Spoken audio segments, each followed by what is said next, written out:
Assalamualaikum dan salam sejahtera. Saya ingin berkongsikan sebuah perkara yang mudah tapi sangat penting dalam kehidupan seharian kita, iaitu adab dan kesopanan ketika kita membuang sampah. Menjaga kebersihan alam sekitar dan sekeliling kita mencerminkan kepribadian seseorang individu itu. Jadi, kami telah melakukan sebuah eksperimen sosial yang bertempat di Cafe College Ungku Omar.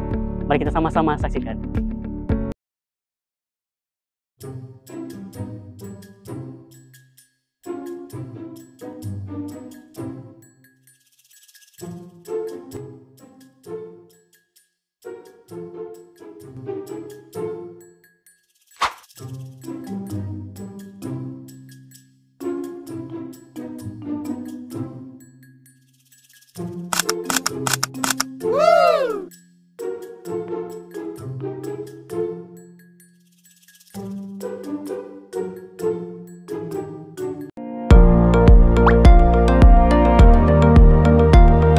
Bagi saya, benda tu bukannya susah pun kan, kita ambil terus buang. Lagi satu, ia boleh dikatakan common sense lah. Sebabnya kalau semua student kat sini ataupun semua pihak UPSI dekat sini, diorang berfikiran macam ini bukan sampah aku, kenapa aku nak buang? So it possibility benda ni akan menyebabkan kafe ni kotor lah. Sebab dia nampak sampah ni macam dia tak ambil. Bila dia tak ambil macam sampah ni akan terkekal dekat sini. So tak ada yang nak bersihkan. Kan kita nak harapkan cleaners semata-mata, sebab diorang pun ada tugas lain juga. Takkan benda remeh macam ni pun student tak boleh nak buat kan. So bagi saya benda ni satu tanggungjawab kita sebagai student sendiri. Dia boleh dikatakan sifat kita sendirilah. Sebab kalau dia memang seorang yang pembersih, taklah cakap saya pembersih kan. Tapi benda ni common sense lah. Kalau dah buang sampah pun kena buang lah. Lagipun kita tengok kat sini. Kat sini pun cakap jangan tinggalkan sisa makanan dan bekas minuman di atas meja selepas makan. So dia taklah spesifik barang makan, tapi memang sampah. So ini bukan tempat kita, jadi kita kena respect tempat orang. Terima kasih.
Sebab bukan kita sahaja yang duduk dalam bumi ni, ada juga haiwan seperti itu.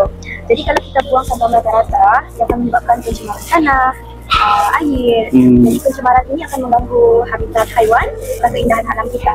Jadi kalau kita buang sampah, menunjukkan sifat kita dalam diri itu adalah kita. Okey. Terima kasih ya.